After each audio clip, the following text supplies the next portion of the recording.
And we begin with breaking news right now on WRAL. Less than an hour ago, UNC Chancellor Folt announced she is stepping down. Thank you for joining us. I'm Deborah Morgan. And I'm Brad Johansson. She also says that she will authorize the removal of the base and plaques from the Silent Sam Confederate Monument.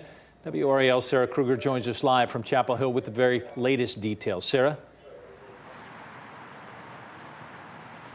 Brad, the Board of Governors is meeting in emergency session right now. They are meeting inside here. We can now assume that is to discuss Folt's departure. Within the last hour, she sent out a note to the Carolina community saying she's stepping down at the end of the academic year. She has been at Carolina since 2013. In her message to students, she also addressed Silent Sam, the Confederate statue that was torn down by protesters in August and has been one of the most controversial aspects of her tenure. She says she has authorized the removal of the base that remains, saying, quote, the presence of the remaining parts of the monument on campus poses a continuing threat both to the personal safety and well-being of our community and to our ability to provide a stable, productive educational environment. No one learns at their best when they feel unsafe. Folt said she is proud of what she's been able to accomplish so far and looks forward to the months to come. But again, that emergency meeting of the Board of Governors still going on here by conference call. We expect it is about this issue. We expect to learn more here once this meeting is over. Brad. Looking forward to more details. Sarah Kruger live in Chapel Hill. Sarah, thank you.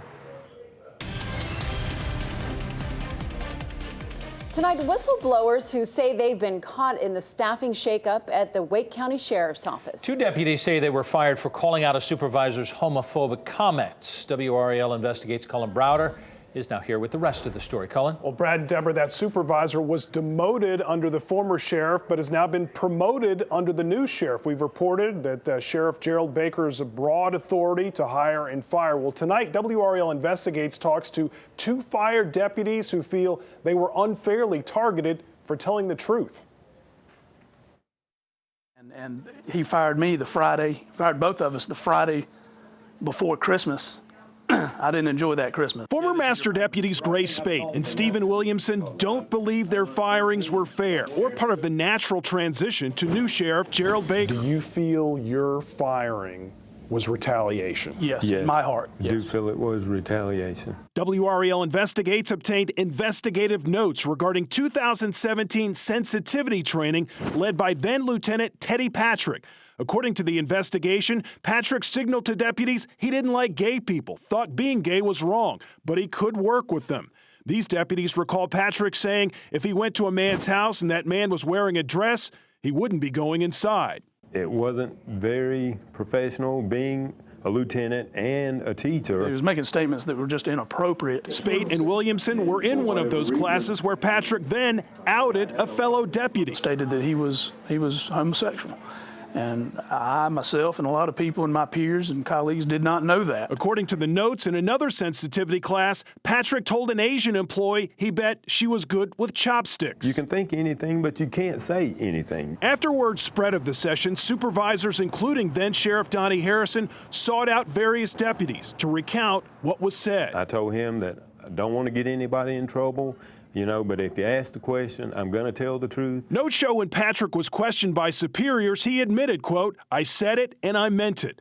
Despite recommendations for termination, Harrison ordered Patrick demoted. The lieutenant moved to senior investigator. We had no control over any of the decisions that were made. Well, the disciplinary actions from the past administration, I didn't have any part of that. You know, we just told the truth, what happened. We were uncomfortable. Fast forward to the Friday before Christmas. Spate and Williamson were called into the sheriff's office and told their services were no longer needed. No other explanation. 17 and a half years, I've never been reprimanded, written up.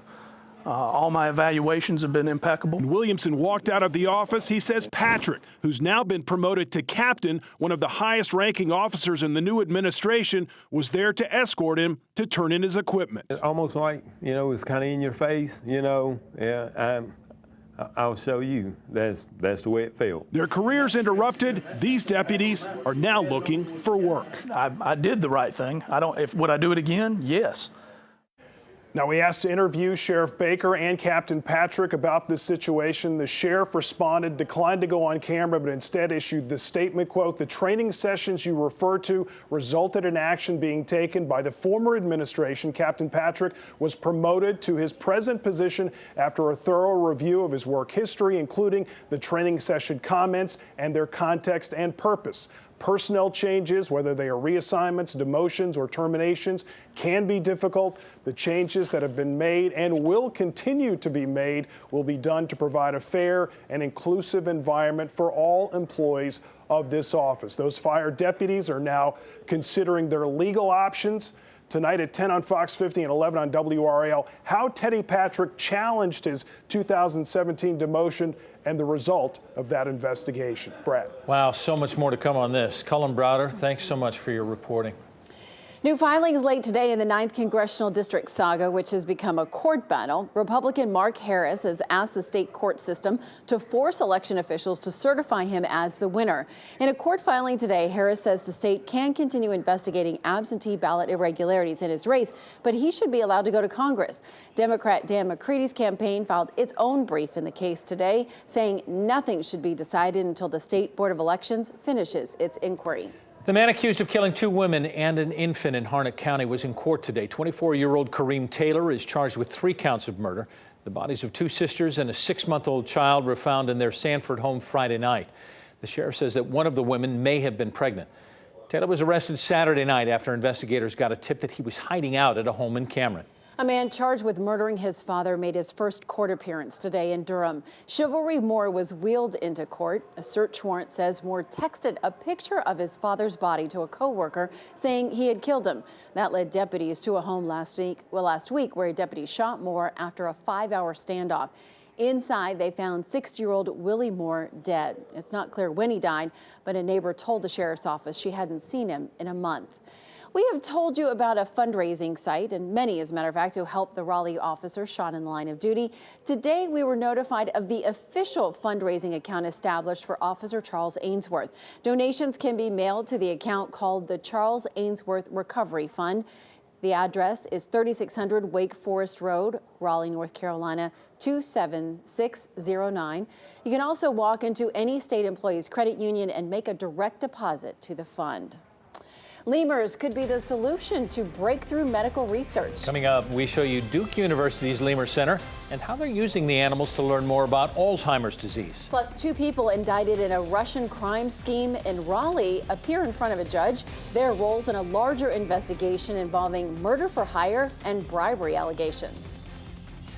Deborah and Brad, ahead for us tonight. Wisconsin authorities released gripping details in the Jamie Kloss kidnapping ordeal, how the kidnapper chose her, how she was held, and much more. Plus, a warning about longer airport wait times as the government shutdown wears on. When we see you back here tonight after WRAL News at 6. Thanks, Lester. Well, it definitely felt like January outside today, and temperatures already near the freezing mark in some of our northern counties. Coming up, we'll talk about when temperatures could nearly double from what the temperatures are right now. Coming up shortly. We're following breaking news in Wilson, where police are investigating an incident and they're blocking off roads right now. Let's get right to Casey Cunningham, who just arrived on the scene. Casey?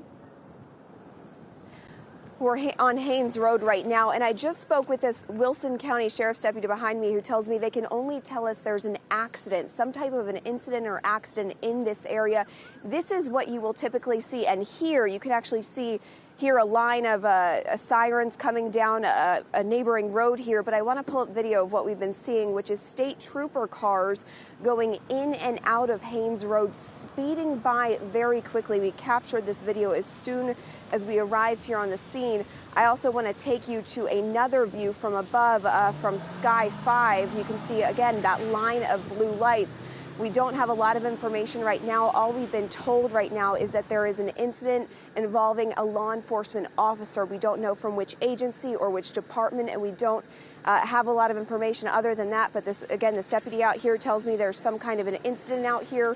It seems to be of a major magnitude because our Sky 5 is not the only chopper in the air right now. There is another chopper. There are multiple police cars. You can hear the sirens all around us. And there is a major perimeter of this entire area out here blocked off. And if you want to come back to me out here on camera, I'm going to show you now what we're seeing. You can see more police cars coming through Haynes Road and Penders Road right now. This was an unmarked car that just passed. That was one car. There's about 4 cars coming through now. These are state trooper cars. This is the second or third time they have sped through this area over here. You can see these troopers speeding through past this Wilson County Sheriff's deputy over here, a sheriff from Nash County passing us now. So again, we are working to gather more information out here on the scene. We have another police car coming through that appeared to be a sheriff from looks like Wilson County coming by. So again, a lot of police activity over here. Sirens surrounding us on either side. It looks like we're going to get another police car over here, coming over here on Haynes Road. So again, a lot of police activity, not only here on the ground, but in the air as well, with choppers coming by. You can just see how quickly these officers are pursuing something. We don't know what that is exactly. We are going to continue to stay out here, gather information. I'm going to talk to as many neighbors as possible and try and figure out what's going on. We've also reached out to authorities as well. So as soon as we have something, we'll bring that to you later in this newscast or, of course, on WRAL.com. Back to you. Boy, a lot of activity there in that part of Wilson. We'll be sure to follow up on this. Casey, thank you. Still ahead, new at 6, lemurs at Duke used for medical research. Coming up, how researchers are using touchscreen devices and pineapple juice to teach the lemurs and learn about Alzheimer's disease. And still ahead in sports, we sat down with the former general manager of the Hurricanes, what Ron Francis has to say in his first interview since his dismissal. About 10% of people age 65 and older develop Alzheimer's disease, so there's a good chance you know someone affected by it. A Duke scientist thinks she's found a new way to study the disease. WRAL's Mandy Mitchell reports answers may lie in the smallest of primates. The work happens under red lights, lights that fool the subject into thinking it's nighttime. Anna Casey is used to this light. She spends about 3 hours a day in the room studying mouse lemurs at Duke's Lemur Center. They're just very, very small lemurs. They're gray. They have very big, they're nocturnal, so they have these very big eyes for letting in as much light as possible. And they're very cute. The cuteness, though fun, isn't what gets Casey to the lab each day. She's interested in what mouse lemurs can teach us about Alzheimer's disease. We really need good primate models because they're our closest living relatives. And she thinks mouse lemurs are the answer. She says 20% of them develop some sort of neurodegeneration as they age. They also don't live very long, 15 years tops, meaning scientists can study them for an entire lifespan pretty easily. Treatments that we couldn't use on humans until they were in their 60s and 70s, we can use on mouse lemurs when they're 6, 7 years old. Casey has been working with these animals for the past 2 years. She's training them to enter what she calls an apparatus where they interact with touch screens. This is video of Mushmelon. She approaches the screen to the left and then is rewarded with pineapple juice to the right. Eventually, this experiment will help Casey test for memory loss. And the very first cognitive task we will train them on is just something called a discrimination task, and it's basically just them learning to associate one image that comes on the screen with a reward. You know, of course, Alzheimer's is a devastating disease for humans, and there really hasn't been huge advances made through animal studies. Until now, Casey is hoping her research can eventually lead to more effective ways to treat the disease in humans, a huge goal for very tiny creatures. Mandy Mitchell, WRAL News, Durham. Boy, pretty exciting news for many families if that were the case. The Duke Lemur Center is a non-invasive research facility, meaning no animals are ever harmed during research. In fact, each animal that participates in the Alzheimer's experiment does it on a volunteer basis, hoping for the pineapple juice in the end. A state of emergency remains in effect in North Carolina as utility workers are trying to restore power across the Triad area and western North Carolina counties. Right now, more than 18,000 people in our area are still without power, the most in Forsyth County with more than 7,000 there.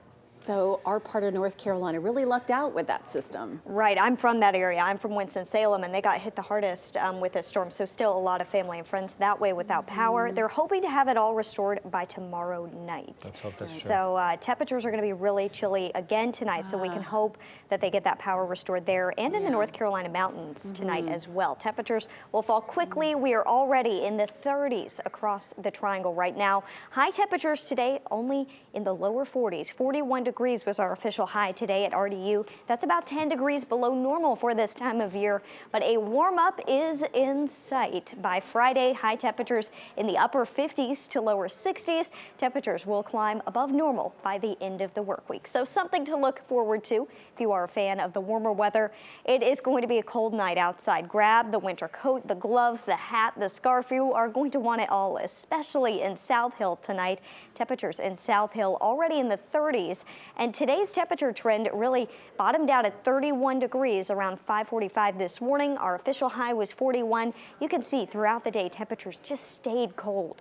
35 at lunchtime today. We were right around 40 degrees throughout most of the afternoon. So a warming trend is welcome news for many, but town by town, if you are headed out to dinner tonight or if you have any evening plans, check out these temperatures. It's 33 degrees in Oxford, nearly at the freezing mark already. 37 in Rocky Mount, 39 in Smithfield, 41 in Fayetteville, 37 in Raleigh, and 40 degrees right now in Southern Pines. So a very chilly evening. Temperatures climb slightly tomorrow. Every little degree counts if you like the warmer weather, but it's only going to be in the mid-40s for our highs tomorrow. We're in the mid-50s by Wednesday and Thursday. So by Wednesday, we're going to see temperatures above normal for this time of year.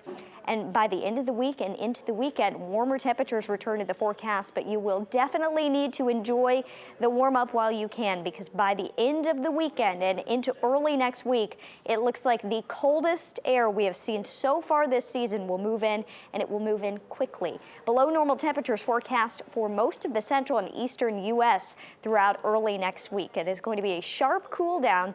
And let's talk about what's going to bring this big pattern change our way. We're going to start it Thursday when temperatures start to climb into the upper 50s. We'll have winds out of the west. That'll keep us fairly mild. And then into Friday, Wednesday out of the west, we're able to warm up just a little bit more. Into the weekend, we have this nice southwest wind. It's going to be pulling in warmer air with temperatures in the upper 50s both days this weekend, but also moisture from the Gulf of Mexico. So by late Saturday,